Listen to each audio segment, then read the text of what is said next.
Club, l'émission des supporters des Verts en partenariat avec Active. Présentée par Keun. Bonsoir à toutes, bonsoir à tous, bienvenue dans ce 84e Saint-Étienne Night Club. Franchement, on va rien vous cacher, on n'était pas loin de l'annuler celui-là. La dernière émission remonte à il y a 2 jours, on sortait d'un match déprimant et frustrant, et là on ressort juste d'un match déprimant. Et pourtant, à la fin du dernier SNC, je vous avais demandé vos pronos, et sans dire qu'il y avait de l'optimisme, il n'y avait pas non plus un grand défaitisme. Et c'est là qu'on voit qu'on est malade. Ce soir ça va être pareil, on va faire des pronos pour le match contre Annecy, et on va encore avoir un espoir alors que c'est la chute éternelle. Comme un peu l'impression d'être bloqué dans la peau de Sisyphe à devoir porter un rocher qui redescend perpétuellement en bas de la falaise. L'espoir des supporters qui a tendance à renaître à chaque match, il a aussi tendance normalement à prendre un bon coup de boost à la fin de chaque mercato. Et là, je sais pas vous, mais on est le 1er février, on a signé 7 nouveaux joueurs, mais malgré ça, un peu dur de ressentir autre chose que de la résignation ce soir. Désolé, c'est pas très drôle, j'ai hésité à vous partager ma déprime parce qu'on doit pas se résigner, mais là je me voyais pas ne pas être honnête. Bref, ce soir on se réunit donc pour parler de la bouillie de football qu'on a vue contre Bastia, parler de la situation du coach, parler du prochain match contre Annecy, parler en détail aussi des coulisses du mercato. On aura quand même un gros point mercato à la fin de cette émission où on a des petites exclus à vous donner des coulisses des arrivées, des coulisses des départs, de vous expliquer un peu comment ça s'est passé.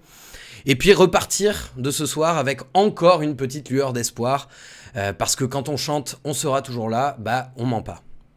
Premier camarade à m'accompagner ce soir, le gars sûr de l'Aubrac. Bonsoir Hervé. Salut Keun, salut à tout le monde. Bon, je te demande comment ça va, même si je te l'ai déjà demandé juste avant le début de l'émission. Ouais, ça va moyen, mais on va faire en sorte d'aller mieux et on va peut-être même commencer à facturer les thérapies pour ceux qui nous écoutent, quoi. C'est clair. Ouais, dans le chat, ça va devenir payant à partir de maintenant. On fait clairement un travail psychologique, donc préparez-vous à verser vos cotisations. Avec nous également, Alex de Peuple Vert. Bonsoir Alex. Ouais, salut à vous. Écoute, un petit peu dans le même état d'esprit que toi, c'est-à-dire que on n'est pas forcément en grande forme, mais puisque tu fais un peu de culture, je vais faire un peu de la culture aussi, mais la mienne, hein. Moi, c'est Un jour sans fin avec Bill Murray, le jour de la marmotte, pour ceux à qui ça parle. C'est vrai qu'on a un petit peu l'impression de revoir à chaque match les mêmes mots, et ça devient lassant. Voilà. Et comme on disait juste avant le début de l'émission aussi, peut-être que Roland et Bernard se sont dit comme Tyler Durden dans Fight Club, on a envie de détruire quelque chose de beau, et ils se sont attaqués à la S Saint-Étienne. Et puis toujours là, le grand Carlusso qui récoltera vos avis éclairés et constructifs, je n'en doute pas, sur la situation du club dans le chat. D'ailleurs, bonsoir à vous aussi dans le chat. Et bonsoir Karl. Bonsoir tout le monde, bonsoir le chat. Soyons de bonne humeur dans le chat s'il vous plaît, on en a besoin. Et puis passons cette thérapie tous ensemble pendant une petite heure, c'est cool. Exactement, allez, on va se transférer un petit peu de positivité chacun. Et on va essayer de faire 2-3 blagues, histoire de pas sortir de cette soirée avec la corde au cou. Allez, c'est parti, on commence avec le débrief. Active Saint-Étienne Night Club, le débrief. Alors, hier soir, on a joué contre Bastia. Et la petite tradition là dans le Saint-Étienne Night Club, c'est que le lendemain ou le soir même du match, je reçois une ossature du programme avec les principaux points à aborder. Premier point à aborder, écrit par le chef du SNC, on commence à plus en pouvoir. Allez-y messieurs, réagissez à ça. Qui veut commencer ? Vas-y Hervé. Allez, j'attaque. Alors on commence à plus en pouvoir, effectivement. Sochaux, ça s'est joué à 3 minutes près et on n'aurait pas du tout la même lecture de la période. Et donc, on s'était dit, moi le premier, peut-être qu'il y a le début de quelque chose qui a commencé, des recrues qui sont arrivées. Il y a peut-être moyen d'aller chercher quelque chose à Bastia. Et puis, c'est la douche froide, encore une fois. Malgré tout, moi, je veux quand même commencer par ça aussi. Il ne faut pas oublier que sur les 2 derniers adversaires qui viennent de nous rosser, c'est des équipes qui sont quand même sur des dynamiques on ne peut plus positives. Bastia, depuis la reprise après la Coupe du Monde, ils n'ont pas perdu un match. Je crois qu'ils font un match nul. Après, c'est c'est 5 victoires, je crois bien. Ils sont intraitables. Sochaux était un petit peu sur était sur un truc complètement différent. Ils se sont refait la cerise avec nous, mais n'empêche que ces deux équipes-là sont des équipes qui, même dans une situation, on va dire, moins morose que celle des Verts, ça aurait été 2 matchs de toute façon Difficile. très délicats, voilà, très difficiles. Donc c'est un petit peu moi le dernier, même si j'ai l'impression de l'avoir dit plein de fois, c'est le dernier petit espoir que je vois là. On a joué 2 équipes qui de toute façon nous sont très largement supérieures. Après, il y a un tel chantier qui a été lancé avec encore 7 arrivées, etc. Ça peut pas tout se passer comme ça en l'espace de 2 matchs. Donc voilà, j'en peux encore un petit peu, mais j'en peux. J'espère bien que quoi. t'en peux encore un petit peu parce que c'est toi le plus optimiste de la bande. Donc si même C'est toi pour t'en ça pouvais que- plus, ce serait fini. Hein. Non, voilà, j'en peux encore un petit peu. J'espère juste que les mecs là, par contre, vont se remettre la tête un petit peu en mode revanchard. Voilà, c'est-à-dire de se dire là, c'est plus possible. Sochaux, ça joue encore une fois à 3 minutes. Bastia, on reste au vestiaire et on prend la marée en début de deuxième période. J'espère voilà, qu'il y a quand même des trucs qui vont faire que les joueurs réagissent. Ouais. Ouais, on boit le calice jusqu'à la lie et tu dis ça peut pas se mettre en place pour 2 matchs et t'as totalement raison. Ce qui est juste flippant, c'est que il y en a plus beaucoup des matchs pour redresser la barre. Mon cher Alex, est-ce que t'as un cri du cœur là pour commencer cette émission? Ouais, ben, le cri du cœur, c'est qu'en fait, moi, je vois pas vraiment de motif d'être enthousiaste pour la suite des événements, en fait, hein, même si on va le rester parce que nous, on est supporters. Maintenant, si j'étais dirigeant ou dans le staff, je m'inquiéterais beaucoup. Le problème, c'est que j'ai pas l'impression que les gens s'inquiètent. En tout cas, s'inquiètent peut-être pas pour les bonnes raisons. Moi, je vois une équipe avec des nouveaux joueurs. Certains sont arrivés cet été, d'autres pendant l'automne. Ou fin décembre. Là, pendant tout le mois de janvier, on a encore recruté. La statistique était posée. 42 joueurs ont porté le maillot cette année, Dont 5 gardiens.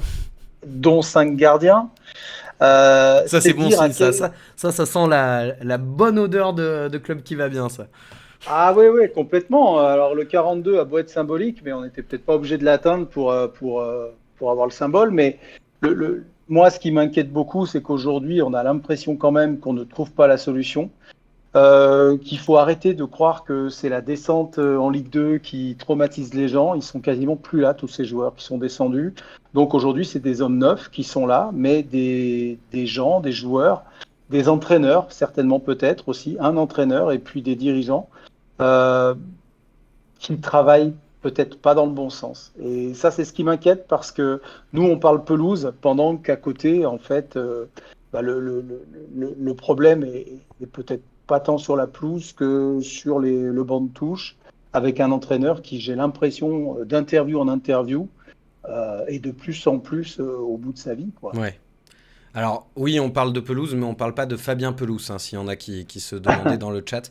D'ailleurs, je parle de rugby. Karl, dans le chat, il y a des cris du cœur un petit peu que tu as envie de relayer. Je lisais l'avis de Kams qui peut être intéressant, je pense. Oui, alors tout d'abord, je vais commencer par Jérémy qui nous a dit... Non, c'était... Oh, je l'ai perdu. Bon, tant pis, C'était on va quelqu'un. passer par Kams. C'était Kams. Non, c'était Jérôme qui disait pour être de bonne humeur, faudrait pas parler de la SSE, mais c'est compliqué. Il y a Kams qui nous dit il n'y a plus rien dans ce club qui tourne rond. Des présidents aux joueurs, c'est catastrophique. Batless ne donne aucune envie à ses joueurs de se battre. Il n'y a aucune solidarité entre les joueurs. Le foot à Saint-Étienne est devenu un sport individuel. Batless toujours en poste. Des recrutements catastrophiques. J'ai l'impression que tu pourrais même mettre Messi à Saint-Étienne, qu'il serait nul, car il y a une tumeur cancérigène, à la SSE qui est en train de se généraliser à tout le club depuis 3-4 ans. Il y a Golo Balo qui nous dit Bastia, c'est tellement des guerriers chez eux, les enfants sont tellement heureux, ça m'a tué.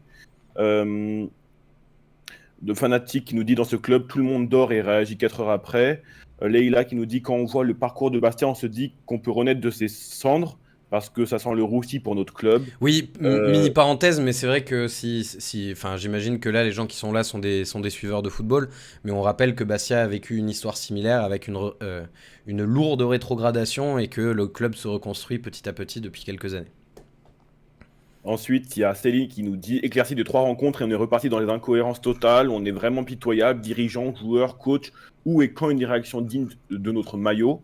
Et il y a Chef Esteban qui rentre un peu plus dans l'aspect tactique et du match en tout cas. Je ne comprends pas pourquoi on n'a pas fait rentrer Mouefek dès le début. Bouchouari fait ses matchs sur 45 minutes et pas une de plus. Mouefek, c'est le vaillant de l'équipe qui mouille vraiment le maillot. Mis à part lui, beaucoup de joueurs n'ont aucune envie et ça se voit dans le jeu. Bastia jouait vraiment au football et c'était beau à voir comparé à nous. Je pense que vous l'avez tous vu sur ce match, des joueurs sans envie. Voilà. Ouais, c'est assez intéressant. On voit des choses constructives dans le chat, mais ouais, c'est constructif, mais malheureusement pas très joyeux. J'ai envie de vous poser une question, messieurs. Est-ce que pour vous, les Verts, ils ont abordé ce match de manière fataliste? Est-ce qu'il y avait un truc on a commencé ce match avec déjà la sensation qu'il était perdu? Bah, il y avait un petit peu de ça déjà dans la conférence de presse du coach qui expliquait que faire un résultat là-bas, ça relèverait d'un exploit, que c'était pas évident, qu'il lui en plus connaissait le club pour y avoir joué, avoir porté le brassard. Donc c'est vrai que dans le message, c'était pas super joyeux. Ajouter à ça la blessure de Briançon sur le match d'avant et le fait d'avoir à nouveau une charnière à reproposer, la blessure de Bamba dont beaucoup attendaient énormément. Je trouve que ouais, il y a peut-être eu les têtes un petit peu qui regardaient les chaussures, des incertitudes, notamment celle de Charbonnier. Fait, voilà, il y avait plusieurs facteurs qui laissaient à penser que ça allait être très très compliqué. Ça s'est confirmé, mais dans le message, je trouve qu'avant le match, il n'y avait pas ce côté revanchard que moi j'attends dès ce week-end. Je m'attendais peut-être un petit peu plus à la voir pour arriver à Bastia et puis se dire qu'il n'y avait rien à perdre de toute façon parce qu'il y a beaucoup de choses qu'on a déjà perdues. Le seul qui s'est exprimé un petit peu en mode revanchard, c'est Briançon, sauf que Briançon, il est plus sur le terrain là pendant un petit moment. Donc, voilà. C'est ça un petit peu le truc, plus le coup de pelle que la fin de match improbable face à Sochaux, a dû mettre sur la tête caboche de certains. Voilà, je pense qu'on y est arrivé déjà avec le pantalon baissé, prêt à se faire fesser, quoi. Ouais. Et du coup, Alex, moi j'ai envie de te demander, est-ce que tu as l'impression que les joueurs ils sont toujours derrière l'entraîneur? Parce que c'est notamment la déclaration de Jean-Philippe Crasso à la fin du match qui a été interrogé là-dessus et qui dit bien sûr qu'on est toujours derrière l'entraîneur. C'est pas l'entraîneur qui est sur le terrain, c'est nous qui n'avons pas été présents sur les duels. Est-ce que toi tu trouves que les joueurs, en tout cas dans leur attitude, montrent qu'ils sont toujours au duel? Et je vous pose aussi la question dans le chat. Moi, je pense clairement d'abord que Jean-Philippe Crasso ne peut pas dire autre chose au micro. Bien sûr, voilà, ça c'est évident. Déjà, lui, voilà, il répond pour pas créer la polémique. Maintenant, est-ce qu'ils sont toujours derrière leur coach? Moi, ce que je vois aussi, c'est que samedi, 95% des supporters ont été témoins d'un coaching extrêmement hasardeux de Laurent Batles. J'ose espérer quand même que dans le vestiaire, avec des spécialistes, des joueurs de foot qui connaissent en plus les forces et les faiblesses des uns et des autres, ils ont dû aussi se poser quelques questions. Les mecs qui ont réussi à mener 2-1 contre Sochaux ont dû se poser des questions quand ils ont vu les panneaux se lever et les remplacements effectués. Et je pense qu'en effet, ils ont un œil critique. Et je ne sais pas si on a tous peut-être joué dans des collectifs, à des sport co. Il y a toujours un moment où quand un entraîneur commence un peu à dérailler, vous vous dites, voilà, mais qu'est-ce qu'il est en train de faire? Et la critique, après, elle vit dans le groupe. On en parle, et puis sans le dire ou sans le vouloir, en effet, on croit moins au coach, on a moins confiance en lui. Oui, c'est peut-être pas forcément de manière consciente, mais ouais. Voilà. Et moi, je ne vois pas depuis des semaines et des semaines une équipe de la SSE qui commence ses matchs pied au plancher. Je vois des rencontres qui commencent avec une ASSE qui contient l'adversaire et qui cherche à jouer le contre quasiment d'entrée de jeu, alors qu'on a un collectif qui est fait pour normalement maîtriser le ballon, maîtriser les passes, faire tourner, être patient, qui a de l'expérience. C'est ce qu'on nous a vendu en tout cas au mercato. Donc je comprends pas. T'es d'accord, Hervé, sur le discours d'Alex par rapport au fait que les joueurs, même inconsciemment, ont lâché le coach? Oui, alors en tout cas, je pense qu'effectivement, le fait que certains ne comprennent pas les coachings opérés, Ça, c'est évident. Moi, il y a une autre partie dans le coaching de Batles là, qui m'a interrogé sur le match d'hier, c'est de se passer de Mouefek. Et en plus, comme il a parlé de Mouefek, pareil, sur cette conférence de presse, en disant Mouefek, on y va gentiment avec lui parce qu'on ne sait pas trop où il en est. C'est la première fois en 4 ans qu'il enchaîne 4 matchs consécutifs sans avoir de pépins. Donc, il faut quand même qu'on fasse attention à lui. Là, en l'occurrence, Mouefek, depuis 3-4 matchs, c'est quasiment notre meilleur joueur. Le mec n'a pas de problème physique à l'entraînement. Il a un état d'esprit, lui, qui est pour le coup irréprochable. Enfin, je sais pas, le fait de se passer de ce mec-là, c'est comme si on avait le luxe de se passer d'un de nos meilleurs joueurs du moment. Ouais. L'entente avec Bouchoirie était quand même plutôt pas mal depuis 3-4 matchs, avec Bouchoirie suspendu ce week-end. Moi, ça faisait partie des choses où je me disais, tiens, ça va être sympa de revoir Bouchoirie Mouefek, justement, voir si vraiment leur entente va perdurer. Et en fait, même ça, du coup, ben, on n'y a pas eu droit. Et c'est vrai qu'en cela, je pense que y a certains joueurs, effectivement, qui doivent être un petit peu dans la critique. Alors, le fait de lâcher, je ne sais pas si vraiment ça existe, mais en tout cas, Oui, de toute façon, c'est inconsciemment, que de la je suis d'accord. supposition. Ouais, mais je suis d'accord avec Alex quand il dit que peut-être inconsciemment, on fait peut-être alors, moins d'efforts, j'ai du mal à y croire aussi, mais en tout cas, on est peut-être un petit peu moins à l'écoute. L'entraîneur perd en crédibilité. Même chose, je termine avec lui sur ce sujet-là, mais quand je vois Petro qui n'était pas en train de faire la plus mauvaise période de sa saison et qui, au profit de Nkunku, est dégagé sur le banc, bon, voilà, je pense que même lui, dans sa tronche, ça doit un peu. Puis là, derrière, on le remet en charnière centrale, là où il n'a jamais évolué. Fait, Ouais. je pense qu'il y a des joueurs qui se sentent un petit peu paumés avec la gestion de Batles là, depuis quelques temps. Karl, dans le chat sur cette relation joueur-entraîneur, il ressort des choses intéressantes. Oui, bah, il y en a qui comprennent tout simplement pas comment Batles est encore entraîneur, c'est Golo Balo. Il y a Céline qui nous dit on peut pas construire une bonne équipe en faisant sans cesse des changements. C'est quoi ce coach? Il devrait retourner faire des stages pour entraîner, n'est-ce pas, monsieur Batles? J'ai vu qu'il y avait Leila qui a dit on a fait illusion sur une mi-temps. Dès que Bastia a accéléré le jeu en seconde, on a explosé. J'imagine on a un coach qui passe son temps à dire on va essayer. Un renfort au mercato qui est arrivé en bagnole de Croatie, le seul qui a l'air motivé. Je ne pense pas que les joueurs ont lâché, en témoigne notre dernier quart d'heure du match contre Bastia, où on n'a pas lâché, et avec de la chance, on aurait pu revenir au score, c'est pour Albert. Y a Jérémy qui nous dit, et c'est une honte de dire ce genre de choses dans la présentation d'un autre joueur, qu'il titularise dès le lendemain, c'est n'importe quoi comme management. Jorginho, pardon. Oh là là, attention avec les pseudos sur ce chat. Jorginho 33-14 qui nous dit Mouefek tu le fais rentrer dès la deuxième mi-temps, on aurait au moins marqué un but. Contre Bastia, on devait avant tout se rassurer à cause de nos entames, d'où notre première mi-temps attentiste.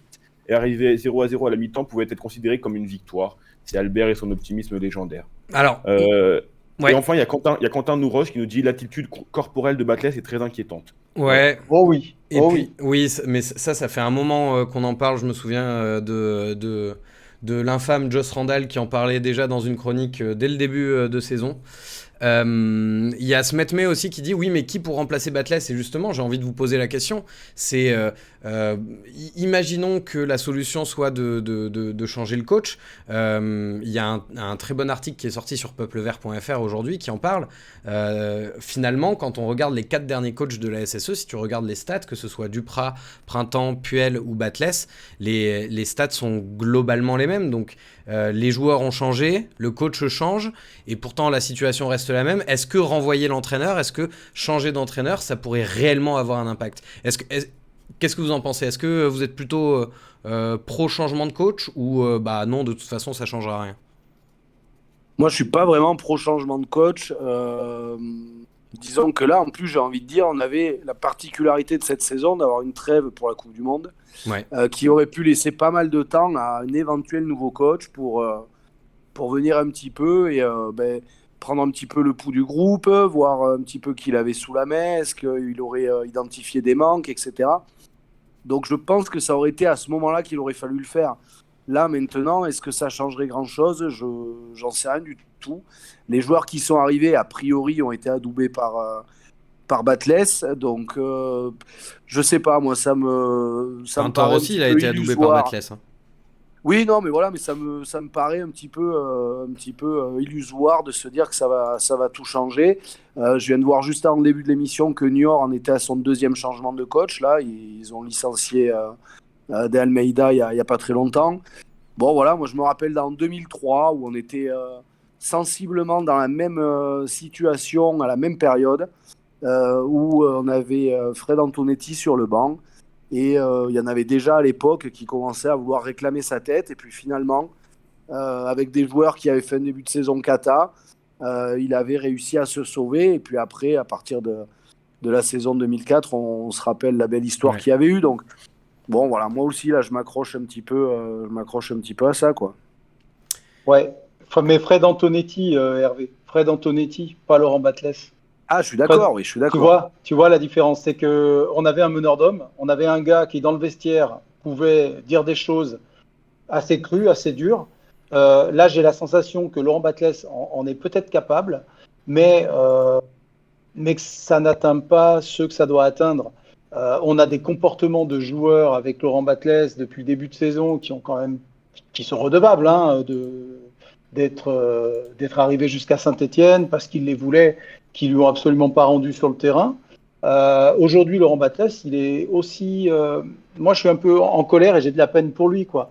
Parce que aussi bien, je pense qu'il voulait faire mieux, mais aussi bien, je pense qu'il est responsable de ce qui se passe aujourd'hui en partie. Parce que c'est lui quand même qui compose son équipe, c'est lui qui travaille à l'entraînement, c'est lui qui guide la stratégie. Au début, on parlait de 3 centraux, de latéraux pistons, etc. Et puis on s'est rendu compte que le 4-4-2 s'est invité et qu'il est là, donc on a l'impression qu'il se laisse un peu balloter par les événements. Et puis il y a un mercato, que ce soit estival ou hivernal, dont on a l'impression qui découvre un petit peu les joueurs qui arrivent et puis il fait bon an mal an avec ce qu'on lui propose. J'ai pas la sensation qu'il ait choisi tant de joueurs que ça dans ces joueurs qui sont arrivés. On nous parle de 2e, 3e, 4e choix. Bah oui, on ne fait que recruter comme ça. C'est ça le problème, hein, c'est que c'est un club aujourd'hui qui ne marche pas droit, mais à tous les étages. Ouais. Après, je suis d'accord avec toi sur le fait que ces errements tactiques où il est arrivé avec pleine certitude, et d'ailleurs, il s'est longtemps entêté à vouloir jouer à 3 derrière, etc. Et je pense qu'effectivement, peut-être que sur lui, ça a eu l'effet où, en fait, s'il ne peut pas jouer dans ce système-là, il est désarçonné. Donc, il n'a peut-être pas les compétences nécessaires pour, tactiquement parlant, insuffler quelque chose de nouveau, etc. Ça, je suis d'accord. Ouais. Je pense on s'est dit Laurent Batles c'est une bonne idée parce qu'il arrivait derrière Pascal Duprat, qui pour moi incarne le néant en termes de compétences tactiques. Oui. Derrière Duprat, de toute façon, n'importe qui, c'était une bonne idée. Hein. Voilà, n'importe qui, c'était une bonne idée. Laurent Batles, en plus, qui était parti du club dans des circonstances pas très joli vis-à-vis de lui. Hein. Bon, voilà, à l'époque, en fin de saison, quand Jean-Louis Gasset est arrivé. Bon, voilà, on s'est dit, ça y est, c'est son heure. Il aime le club, il a envie d'y réussir, il accepte. On l'a piqué à plein d'autres clubs qui le voulaient peut-être. Donc, pour nous, c'était la bonne pioche. Sauf que Laurent Batles, il est arrivé encore une fois dans un club qui est un vrai terrain miné, quoi. Ouais. Voilà, il n'a pas pu faire tout ce qu'il a voulu. Moi, je vous rappelle qu'il voulait un gardien autre que ceux qu'il avait sous la main au mercato d'été et qu'il ne l'a pas eu. Et que l'Arseneur faisait déjà partie des joueurs qu'il voulait. Et là, à cette époque-là, l'argent n'a pas été déboursé. Bon, résultat des courses, 1 gardien, 2 gardiens, 3 gardiens, 4 gardiens sur la première partie de saison et on a l'Arseneur au mois de décembre, janvier. Voilà. Donc, c'est ça, hein, lui, son histoire aussi à Batles. Hein. Rapidement, messieurs, parce qu'on va conclure sur le match d'hier. On en a finalement assez peu parlé, mais je pense qu'il n'y a pas non plus des milliards de choses à dire. Je vais vous demander 3 tops et 3 flops. Je vous le demande aussi à vous dans le chat, sans forcément trop argumenter. Hein. Je pense qu'on a beaucoup de choses à raconter sur le mercato et encore beaucoup de choses à dire sur la suite. J'ai pas trop envie qu'on s'attarde sur le match d'hier, mais quand même, on est là pour le débriefer. Alors, je vous invite à me donner vos 3 tops et vos 3 flops. Qui veut commencer ? Vas-y, Hervé, si tu veux.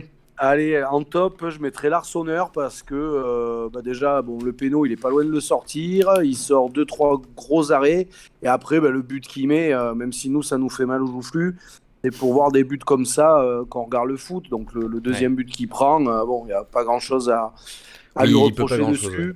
Non, voilà. Apia, parce que du coup, lui, toujours pareil, égal à lui-même. Pas de fioriture, pas de déchets, mais une présence. C'est un des rares hier, moi, qui m'a rassuré. Et puis l'Aubry, parce que l'Aubry, on a retrouvé le l'Aubry plein d'abnégation, un petit peu plus juste que ce qu'il avait été sur quelques matchs. Le petit passage sur le banc à l'entame du match face à Sochaux, je pense, lui a fait du bien. Donc voilà, l'Arseneur, Apia, l'Aubry. Et tes 3 flops, on enchaîne, histoire de... Mes 3 flops, à contre-cœur, Bouchoirie, que j'ai pas trouvé, Ouais. alors qu'il s'est bien fait cadenasser. Et lui, pareil, il a du mal, je pense, quand il sort de l'équipe, il lui refaut une paire de matchs pour être dans le rythme et arriver à enchaîner. Ensuite, Cafaro, moi, j'ai pas trouvé que c'était pareil, celui qui se cachait le plus. Pardon, j'étais Cafaro, j'hésitais avec les flops, avec les tops, pardon. Mais Bouchoirie, ouais, en flop, je vais y arriver. Charbonnier, parce que tous les matchs de Charbonnier, ce qui fait qu'il n'est pas dans les flops, c'est qu'habituellement, il arrive à marquer. nous mettre un but. Là, vu que ça n'a pas été le cas, voilà. Et après, un qui va être mon chouchou dans la catégorie des flops, je crois, Nkunku. Voilà. Nils. Parce que, ouais, Nils, parce que alors lui, voilà, j'en dis pas plus. Ah bah Mais bravo vraiment, ouais. Nils, super, bravo pour la caméra. Ah maintenant elle est pétée. Oh t'es vraiment Voilà. qu'un sale petit con, hein, pour ceux qui ont la Oh C'est ref. mon ça. dieu. Oh mon dieu. Merci Karl mon d'avoir la ref. Oh mon dieu. Alex, je vais te demander tes tops et tes flops. Et après Pas compris, hein. J'ai pas on- compris. on vient vers vous le chat. Non, juste pour que vous ayez la ref, c'est une vieille vidéo qui avait buzzé sur internet il y a quelques années. Ah d'accord. D'un gamin qui pète la caméra de sa mère et on entend sa mère râler sur son fils et qui lui dit bravo pour la caméra, t'es vraiment qu'un sale petit con. Voilà. D'accord. Bon, La alors tristesse. moi en top, en top l'Arseneur. L'Arseneur, ce qui me plaît, c'est qu'il est tout le temps au taquet, aux relances quand il capte un ballon, et que malheureusement il a 10 plots face à lui, ça me gêne terriblement. Donc c'est un joueur qui peut amener du dynamisme, mais il va falloir qu'il soit suivi par ses potes. Donc l'Arseneur en top, c'est sûr. Apia aussi, parce qu'il est régulier. Alors il n'est pas exceptionnel, mais il n'est pas non plus complètement lamentable. Donc voilà, il est égal à lui-même. C'est un latéral qui va rassurer de toute manière. Et puis, parce que je commence à avoir un peu de la peine pour lui, et puis parce que aussi je l'ai souvent nommé dans les flops, j'ai quand même envie de dire que Petro, dans ce contexte, a essayé de faire ce qu'il a pu. Il n'a pas pu grand-chose, on est d'accord. Mais il est central, il est à gauche. On le sort, ce qui me semble injustifié par rapport à Nkunku, donc j'ai envie de le mettre en top pour lui remonter le moral. Putain, on en est là quoi. On en est à ouais, mettre des tops ouais. de complaisance quoi. C'est un peu ça. Je câline. Et puis en flop, Nkunku, hein, sans surprise. Bouchoirie, que j'adore, mais que j'ai absolument pas adoré hier. Et à un moment donné, bah oui, quand il y a de la pression et qu'il y a un petit peu de volume en face, il a du mal à exister. Et puis moi, je suis désolé, mais Fomba, il m'a pas fait une grande impression, donc Ouais. je le mets en flop. Il n'a pas l'immunité du premier match et de la nouveauté. Je le mets en flop parce que notre milieu n'a pas vraiment existé. Voilà. Ok. Et puis on a besoin de résultats tout de suite, alors on va pas donner d'immunité trop longue. Mon cher Karl, alors j'en ai vu beaucoup des tops et des flops dans le chat, donc ça te donne du taf. Qu'est-ce qui ressort le plus ? Alors, je pense que dans les tops, là, j'ai vu l'Arseneur, l'Aubry et l'entrée de Moefek pour Albert. Il y en a évidemment qui saluent, mais comme chaque semaine, mais c'est toujours important de le faire, le public qui s'est déplacé. Tout à fait. En flop, évidemment, il y a Batless. Il y a Maître Loutre qui dit flop, So, Petro, Nkunku, le triangle des Bermudes. Flop, toute l'équipe sauf l'Arseneur. Top, Moefek, l'Arseneur, les supporters. En fait, c'est toujours les mêmes qui reviennent en top. Et en flop, il y a Apia aussi qui revient parfois. En top, il y a Jérémy qui dit l'équipe de Bastia. Et après, en flop, le deuxième but de Bastier, effectivement, on peut le mettre dans les tops du match. Ah bah oui, là, merci clairement. Ducrot. Ouais, magnifique. Il y a Le but de côté Papy. gauche qui revient. Bouchouari qui revient aussi. Le quart d'heure fatal de Petroso. Flop, Batless, et puis Batless. Nkunku, So. Top, les supporters qui ont fait le déplacement, Lobry et Apia. Flop, Nkunku. Enfin, il y a beaucoup de flops et très peu de top, et c'est toujours les mêmes qui se répètent. Donc voilà. Ok, eh ben merci bien. Alors, Clem, salut à toi. J'ai vu que tu venais d'arriver. Salut à tous les amis. Comment ça va? Salut Clem. Eh bah écoutez, ça va. Hein. Oh, l'entrée de Daron, putain. De toute façon, Clément, il drop the mic à chaque phrase. Juste pour te dire, on va donc faire un gros point mercato pour parler des coulisses, tout ça. On va juste prendre encore 2-3 minutes pour parler vite fait, très vite fait, du prochain match contre Annecy. Donc je balance le petit jingle prochain match et je vous pose une ou deux questions avant qu'on enchaîne sur le mercato. Active Synthé Night Club. Le prochain match. Donc Annecy, match ce samedi 4 février à 15h à Geoffroy Guichard. On va pas faire très long sur ce match, mais globalement je vais vous demander sur donc la dernière arrivée dont on va parler après dans le mercato, mais Pavlovic donc qui est arrivé, est-ce que pour vous il doit être titularisé dès ce samedi contre Annecy? Et puis si vous pouvez dans votre réponse me donner votre petit prono avec, je vous en remercie, ce sera magnifique. Allez Alex, dis-moi. Oh bah oui, faut le titulariser tout de suite. Il est venu en voiture de son pays de Serbie, c'est ça, de Croatie? Croatie, je crois. De Croatie. Donc ce serait dommage qu'il puisse pas jouer avec tous ses efforts. Et puis ça m'éviterait de mettre Petro en top pour le prochain match. Donc tu sors Petro? Non, ouais. Non, mais voilà, il faut absolument qu'il joue. Il faut absolument qu'il joue. C'est un grand gabarit. Ça nous a réussi comme quand Cissé est arrivé, ces grands gabarits. J'espère qu'il est un petit peu rapide aussi. Mais voilà, je crois que on en est là en fait à tout essayer, tout tester. Hein. Alors comme pronostic, j'ai envie d'être très optimiste. J'ai envie que le réveil stéphanois ait lieu samedi pour une longue période. Donc j'ai envie de vous dire 3-0 pour Saint-Étienne. On ne prend pas de but et on se réveille. Il y a besoin de buteur ou pas? Oh, si tu veux nous les donner, pourquoi pas, ouais. Charbot, 2 buts, et puis même si c'est maladroit, même si c'est pas toujours exceptionnel, mais il y a un peu de volonté de faire mieux en ce moment. J'aimerais bien que Cafaro remette un but et puis que ça le relance un petit peu dans sa saison. Alors, je me permets juste de relire une des phrases de mon introduction. Ce soir, ça va être pareil, on va faire des pronos pour le match contre Annecy et on va encore avoir un espoir alors que c'est la chute éternelle. Ok, on enchaîne. Hervé, dis-moi tout. Pavlovic, bah oui, parce que de toute façon, effectivement, on en est là. J'ai l'impression que Batlet joue un peu tous ses. À chaque fois, c'est les Vatou, quoi. Je joue mon Vatou. Bamba Nkunku contre Sochaux, c'était un peu le Vatou. Remettre Nkunku et Petro en charnière, là, c'était un peu le Vatou. Donc Pavlovic, je pense qu'il va vouloir le faire. Ouais, il va le tenter. Et pourquoi pas, d'ailleurs. Oui. Et puis après, Annecy, ça tourne pas trop mal depuis le retour Coupe du Monde. Du coup, on va faire ce qu'on a fait avant le match de Sochaux, une écrasante victoire 1-0 avec Charbonnier qui sort de sa boîte tel un petit diable. Magnifique. Dans le chat, qu'est-ce qui sort en prono? Mais déjà, j'ai vu une remarque qui disait que Pavlovic n'a pas l'air d'avoir joué depuis un petit moment. Et en fait, si je regarde bien, le dernier match qu'il a joué, c'était en novembre, effectivement. Donc, c'est peut-être pas oublié non plus. Ensuite, je vais retourner sur les pronos. Pardon. Il y a Annecy 4, Saint-Étienne 1 pour vers 85. Beaucoup d'optimisme. Jérémy qui nous dit victoire 3-1. 2-0 pour Saint-Étienne pour Albert. S'il y a pas mal de public, les joueurs vont se chier dessus comme d'hab, ça c'est pour ce qui Lise. Rui Carte, l'artiste qui, je vais citer son commentaire, ce qui me fait très plaisir. Oui, 2-1 pour nous avec un but de saut, donc bravo à toi.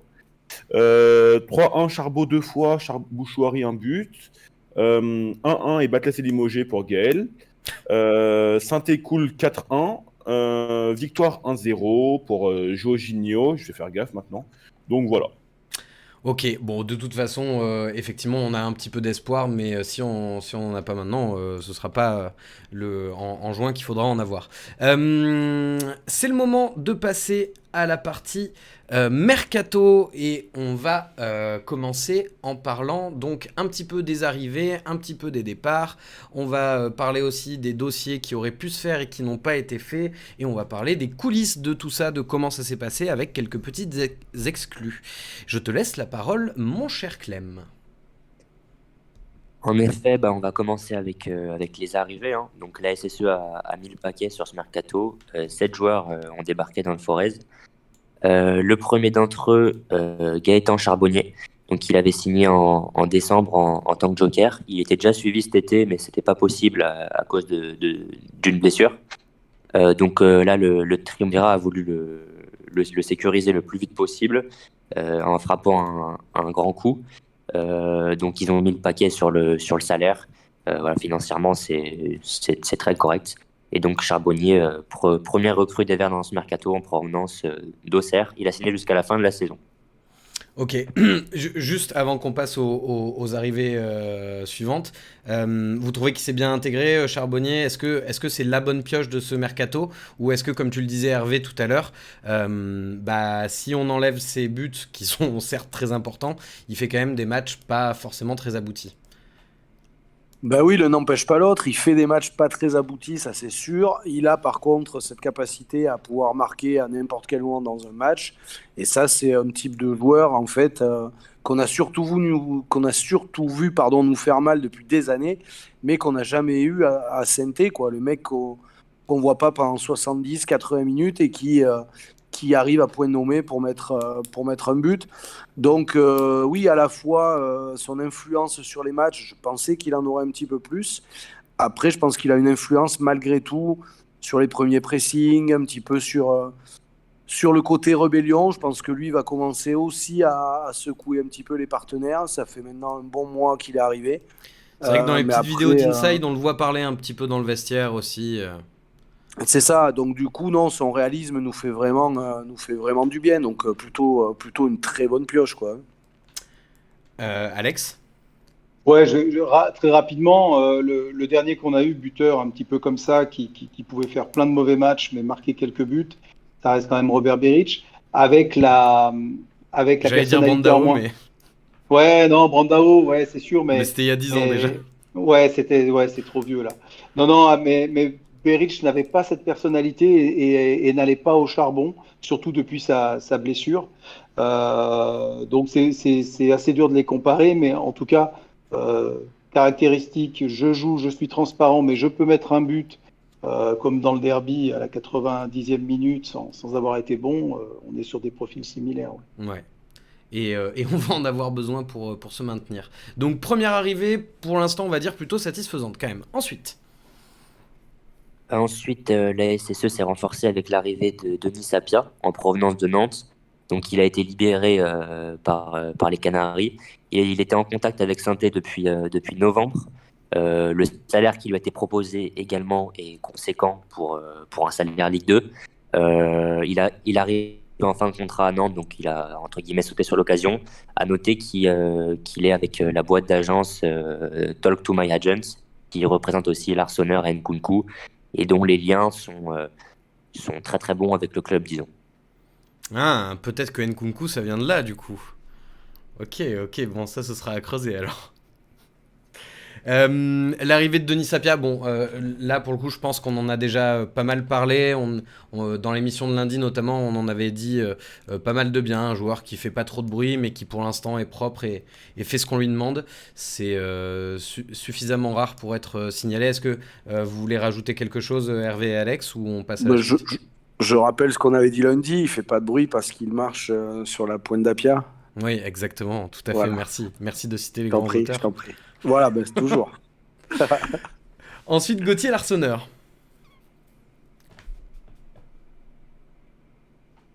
Oui, donc troisième recrue pour les Verts, Gauthier Larsonneur en provenance de Valenciennes. C'était un dossier avec pas mal de rebondissements. Je ne sais pas si vous vous souvenez, la déclaration du président de Valenciennes notamment, qui avait fait un gros coup de bluff. Donc Gauthier Larsonneur, il était déjà suivi cet été. Batles l'aurait bien pris, mais les dirigeants avaient déjà promis la place de numéro 1 à Green, et Perrin a conforté Green dans ce rôle-là. Donc on connaît la suite, malheureusement, pour Etienne. Donc le dossier Larsonneur, il a été assez compliqué. La SSE a encore une fois dû consentir à des investissements financiers pas forcément prévus, en doublant son offre, il me semble, hein, quasiment.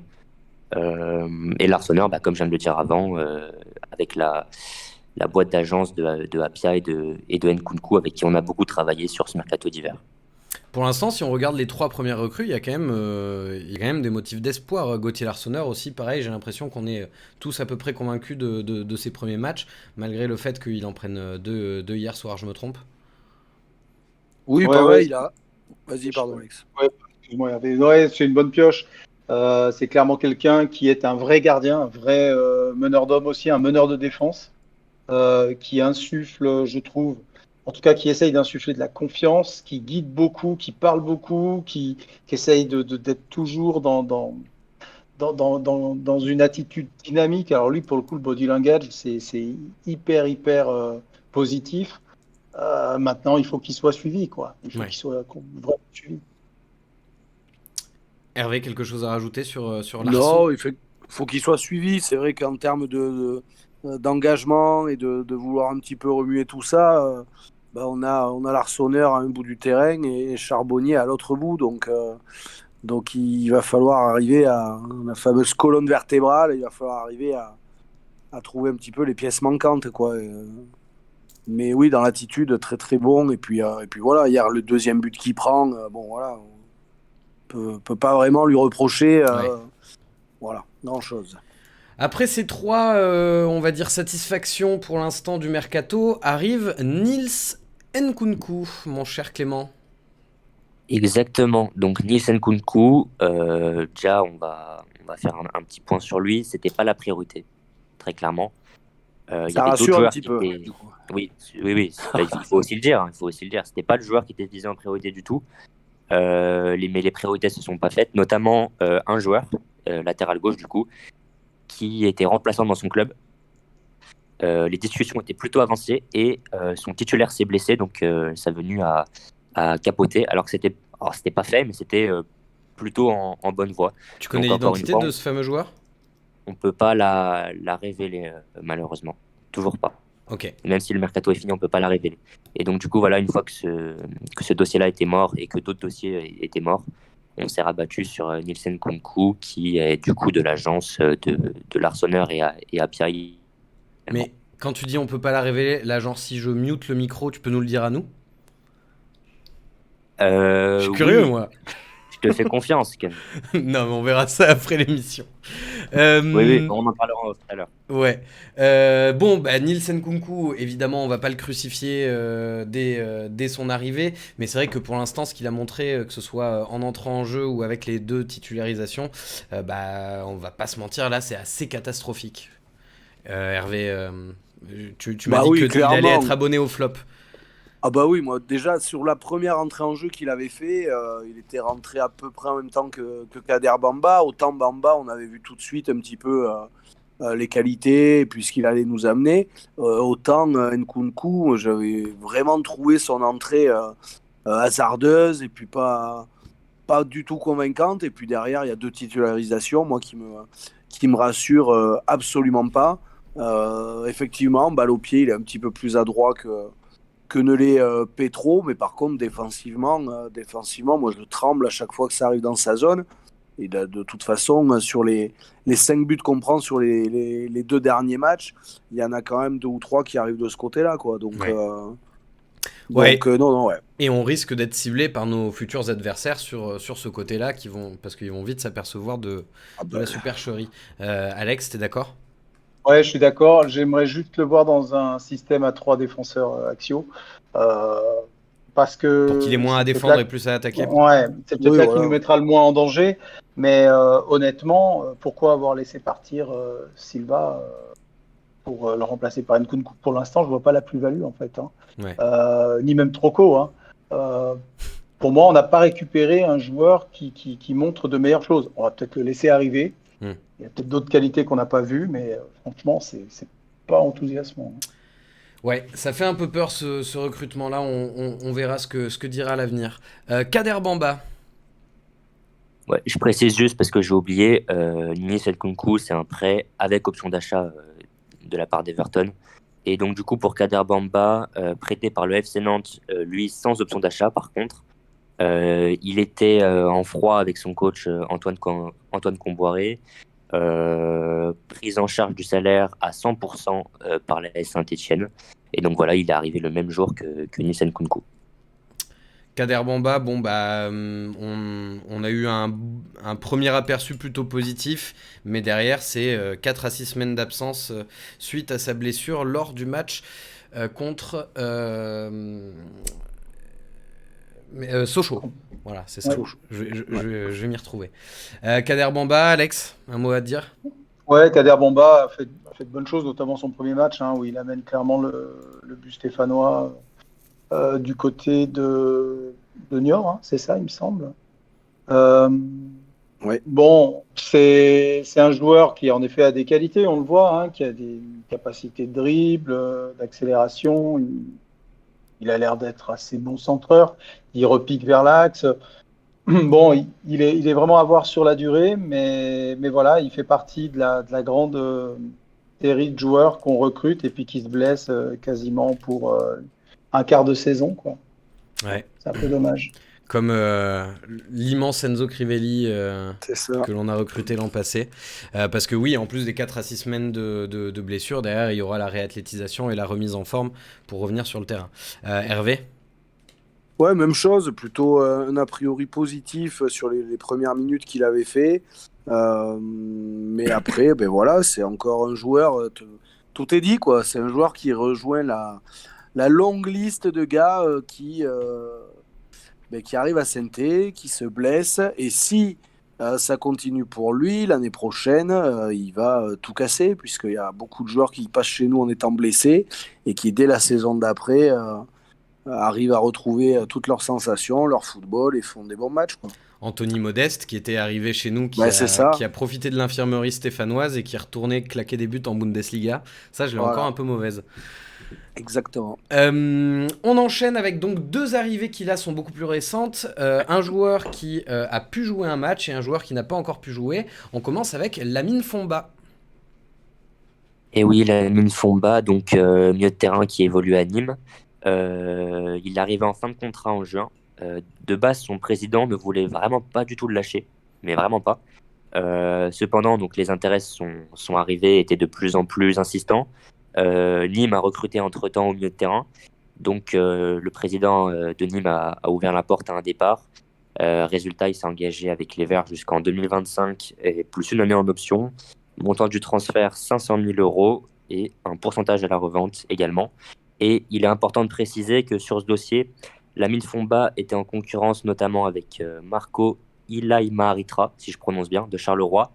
Et ça, c'est pas sorti, un milieu de terrain francophone qui jouait en Turquie, pour qui il y a eu des discussions assez intenses pendant plusieurs jours. Ça s'est pas fait. Ce milieu de terrain-là, il n'était pas payé dans son club en Turquie, ou du moins pas totalement.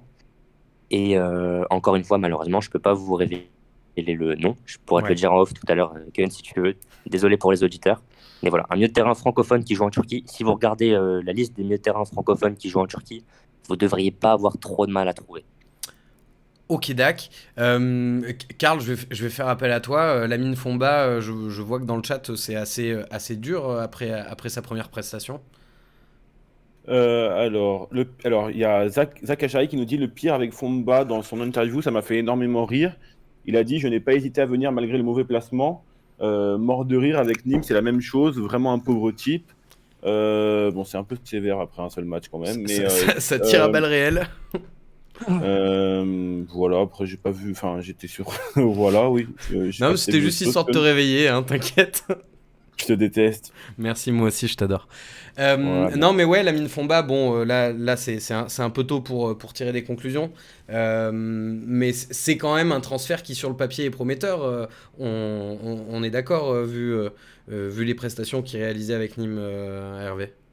Oui, c'est un joueur, moi, qui ça fera plaisir à Leïla, puisque j'ai vu qu'elle était, comme d'habitude, présente dans le chat. C'est un joueur qui, moi, m'avait fait penser sur les quelques matchs où je l'avais vu à Zaidou Youssouf.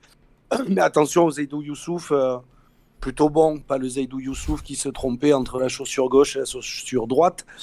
Donc un joueur capable de vraiment de passer les lignes, d'être balle au pied plutôt intéressant, bon sens du jeu. Donc voilà, lui on va lui laisser aussi un petit peu de temps. Et moi j'attends de le voir quand même un petit peu plus haut sur le terrain que ce qu'on a vu. Oui, je que me ce qu'on a souviens vu hier. que dans ta compo pour le match, tu l'avais mis plutôt presque en numéro 10. Ouais, voilà. Alex, Lamine Fomba, c'est un joueur que tu suivais un petit peu? Non, pas du tout, pas du tout. Par contre, je vais nuancer un petit peu le flop de tout à l'heure, qui reste sévère, puisque c'était son premier match. Il était arrivé dans un contexte, en plus, un contexte en Corse, qu'on sait qu'il n'est jamais facile voilà, d'évoluer. Un milieu de terrain qui était peut-être pas suffisamment fourni non plus pour exister face au milieu basket, donc on ne peut pas le condamner non plus. Moi, j'attends de voir. Hein. Je le connais vraiment pas. C'est pas un joueur que je suivais, mais on en attend forcément beaucoup. On nous annonce un joueur beaucoup plus physique que peut l'être, évidemment, Boutouari. Peut-être pas que Mouefek en revanche, mais oui, on en attend en tout cas beaucoup. C'est vrai que la différence de gabarit hier au milieu, Fomba Bouchouari, elle était quand même un petit peu drôle à voir. Pour la dernière arrivée, on parle donc d'un joueur qui n'a pas encore pu jouer sous nos couleurs, mais ce sera probablement le cas dès samedi, Matteo Pavlovic. Exactement. Et par la même occasion, je vais faire un point global sur la dernière journée de Mercato dans le sens des arrivées. Donc, Matteo Pavlovic, qui nous arrive en provenance de Rijeka en Croatie, donc prêt sans option d'achat. Il avait notamment été du côté d'Angers ou de Amiens par le passé. Pour l'anecdote, et que vous avez sûrement dû le voir, il est arrivé en voiture depuis la Croatie, 10 heures de route, ce qui a sûrement dû faire un peu stresser le bord stéphanois. Mais voilà, en tout cas, ça s'est bien fait. Il a signé son prêt sans option d'achat hier dans la soirée. Et alors, pour revenir un peu sur les derniers instants du Mercato, la SSE disait aussi un joueur offensif, un ailier. Comme révélé par nos soins hier, il y avait Ibrahim Sadiq de Häcken en Suède qui était notamment visé. C'était quasiment bouclé. Le joueur était sur place. Tout pensait tout laissait à croire qu'il allait signer. Et problème au niveau des intermédiaires, de l'entourage du joueur, avec des demandes qui, selon le club, étaient pas acceptables. Donc ça s'est pas fait, ça a capoté dans les tout derniers instants. Et au niveau des autres pistes pour l'ailier, De La Fuente avait été évoqué, il était bien pisté, mais sans intérêt plus concret que ça. En ce qui concerne Boutoba, il était prévu qu'il ne bouge pas de Niort cet hiver. Et une autre piste qu'on peut vous révéler, selon nos infos, Rafik Guitane de Reims a été évoqué aussi dans les derniers jours du Mercato. Il est parti depuis en prêt à Estoril au Portugal. Mais voilà, Rafik Guitane, alors c'était pas la priorité non plus, mais c'était un joueur qui a été évoqué pour ce poste d'ailier milieu offensif dans les derniers instants du Mercato. Voilà. Et au-delà de la petite anecdote marrante de Pavlovic est arrivé en voiture, tu sais pourquoi il est arrivé en voiture, ce qui a fait que...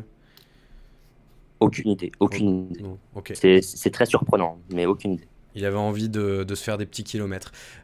Ok. Et ouais, Sadik, c'est vrai. Sadik, hein, c'est ça? C'est ça, oui. Ouais. J'ai lu l'interview de son coach sur l'excellent site peuplevert.fr, hein, comme toujours, qui disait que lui aussi était hyper surpris parce qu'il s'attendait pas du tout à le voir revenir, que a priori l'accord entre les clubs avait été trouvé et que c'est effectivement au niveau des intermédiaires que ça a bugué. Pour revenir sur Matteo Pavlovic, messieurs, c'est un joueur qu'on a pu suivre un petit peu parce qu'il a joué notamment à Angers où il a été le coéquipier de Johan Andreu notamment. Pavlovic, ça vous paraît être une bonne pioche? On rappelle, un joueur très grand, hein, 1m95, assez physique et qui, en défense centrale, pourra peut-être rassurer un petit peu la fébrilité ambiante. Ouais, oui, c'est rare. Vas-y, pardon. Ouais, c'est un. Alors en fait, pour Pavlovic ou un autre, ça fait quand même 2 ans que ce sont les arrivées de défenseurs centraux qui nous permettent de revivre en championnat. C'est vrai. On a eu Cissé, on a eu Sakho l'année dernière dans un combi à 3 centraux qui nous a permis d'avoir à nouveau des résultats positifs et qui s'est malheureusement blessé. Sans ça, peut-être qu'on ne serait pas en train de parler d'Annecy. Et puis là, on compte beaucoup sur Pavlovic pour à nouveau stabiliser cette équipe et lui donner un peu plus de solidité défensive. Alors ouais, bon, c'est clairement pas un joueur avec un profil comme on a, donc on peut espérer que ce soit justement la pièce manquante en défense centrale. Grand gabarit, évidemment qu'on en attend beaucoup au niveau du jeu de tête, grand gabarit comme Sceaux, mais peut-être un peu plus large que Sceaux, en tout cas beaucoup plus expérimenté, ça c'est évident. À côté de Briançon, ça peut être intéressant dans une défense à 3, ça peut peut-être être intéressant, mais là je le connais pas assez pour savoir dans quel système il est le plus à l'aise. Hervé, un petit avis sur Pavlovic? Ah ben moi, un mec qui vient des pays de l'Est un petit peu, qui se pointe sûrement dans sa vieille 504, qui se tape 10 heures de bagnole pour arriver à Saint-Étienne, moi je vois ça d'un œil tout à fait positif. Il va venir nous mettre un petit peu d'ordre, j'espère, dans la défense stéphanoise. Non, plus sérieusement, le mec a un CV un peu mi-figue mi-raisin au niveau du championnat français.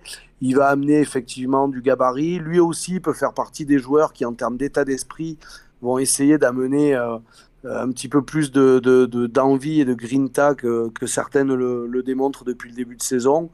Du coup, non, plutôt positif. Effectivement, c'est un profil qu'on n'avait pas trop dans l'effectif. Moi, je souhaite que ça fasse un petit peu comme Apia, quoi. C'est-à-dire un mec qui ne va pas nous faire de grosses envolées footballistiques, mais qui va rassurer, qui va faire le taf, et ça sera déjà pas mal, quoi. Ouais. Il nous reste quelques minutes, on va parler des départs. Il y a eu 3 départs donc, pendant ce mercato hivernal. Ça peut être considéré comme un échec quand même, parce qu'on savait que le club avait besoin de beaucoup dégraisser. Clément, dis-nous en plus. Alors, 4 départs du coup, mon cher Kun. Ah bah oui, effectivement. On a j'ai oublié. Ivan Masson J'ai oublié Ivan décembre. Masson, bien sûr. C'est ça. Donc Ivan Masson qui a rejoint le Paris FC en prêt jusqu'à la fin de la saison, notamment grâce aux relations de son nouvel agent avec le président du Paris FC, Pierre Ferracci. Ensuite, Gabriel Silva, dont le contrat a été résilié d'un commun accord. Même chose pour Sergi Palencia. Et enfin, Abdoulaye Bakayoko, qui a rebondi au Puy-en-Velay en prêt jusqu'à la fin de la saison également. Alors, qu'est-ce qui fait pour toi que le club n'a pas réussi à autant dégraisser qu'il le souhaitait? Ils ont été trop concentrés sur les arrivées, ou il n'y a pas eu d'offres suffisantes? Qu'est-ce qui a bloqué? Alors, il y a un peu de tout. Il y a un peu de tout. C'est vrai qu'en début de mercato, on était très très concentré sur les arrivées. Sans trahir de secret, certains agents m'ont révélé que dans la recherche d'une porte de sortie pour leurs joueurs, ils ne se sentaient pas tellement aidés par le club. Pour le début de mercato, je parle. Après, on s'est activé. Voilà, on a bouclé 3 départs sur les derniers jours. Malheureusement, c'est pas assez. On a un effectif qui est trop surchargé. Après, il y a aussi des joueurs qui ont refusé des approches. Mais la gestion du club au niveau des départs, elle pose quand même problème. Par exemple, celle des gardiens. Étienne Green, donc il y avait Bruges, Lorient qui était en contact avec lui. Swansea, dans les dernières heures du mercato, qui était intéressé par un prêt sec, donc ce qui convenait à la SSE et aux joueurs. Ça, c'est pas fait. Dreyer, aucune touche. Noah Ravert, le club voulait 1 million auprès de l'AC Milan, alors qu'il est en fin de contrat dans 6 mois. Ça, c'est pas fait. Donc voilà, une gestion qui interroge. Ah, donc Noah Ravert va partir libre du coup? Noah Ravert, oui, il a refusé de signer son premier contrat pro. Yes. Il partira libre. Normalement au Milan. Alors, je sais pas s'il a signé ou pas, mais normalement au Milan. Ouais. Et je finis juste avec quelques autres petits dossiers. Thomas Monconduit, en fin de mercato, la SSE a ouvert la porte et il avait des touches dans des clubs de haut tableau Ligue 2. Et Louis Mouton, la SSE a également ouvert la porte à un prêt, alors qu'elle l'avait pourtant fermé en début de mercato. Des approches avaient même été effectuées pour Louis Mouton et elles avaient été repoussées, pour qu'au final, du coup, il y a un changement d'avis et qu'ils lui disent essaye de trouver un prêt. Et j'ajoute enfin que c'est pas totalement fini dans le sens des départs, parce qu'il y a des pays où le mercato est encore ouvert, et que selon nos infos, il y a un joueur sur le départ qui a une touche dans un de ces pays, une touche assez sérieuse. Ok, et j'imagine que tu peux pas nous dire qui est ce joueur en question. Toujours pas, Putain. désolé. Terrible. Ni le pays, Clem. C'est un peu cramé. En tout cas, c'est pas la Turquie. Quel c'est continent? Europe. Ah bah oui, mais oui, bah du coup je vois qui c'est bon. Ok, super. Eh ben écoute, merci pour ce gros point et ce gros bilan mercato, en espérant que donc avec cette équipe et cet effectif-là, qui est désormais l'effectif qu'on va devoir voir suivre jusqu'à la fin de saison, et qu'on va encourager jusqu'à la fin de saison, mine de rien, parce qu'on reste des supporters, on arrive à se maintenir, ce qui est l'objectif du club pour cette fin de saison. Merci messieurs d'avoir passé cette heure en notre compagnie. Merci Karl d'avoir été avec nous au chat. Merci Hervé, merci Alex pour vos avis. Merci Clément pour tout ce suivi de mercato, parce que mine de rien, vous avez beaucoup bossé en coulisses pendant cette période-là. Merci à vous qui étiez présents dans le chat. Merci à vous qui nous avez écoutés en podcast. Et puis on se donne rendez-vous lundi prochain pour débriefer le match contre Annecy. Ce sera encore moi à la présentation. Et j'espère bien ce coup-ci que je vais pouvoir m'amuser un peu dans l'introduction à raconter des beaux souvenirs de victoire. Allez, bonne soirée tout le monde, et allez les Verts. Bonsoir tout le monde, allez les Allez, les Verts. Allez les Verts. Allez les Verts.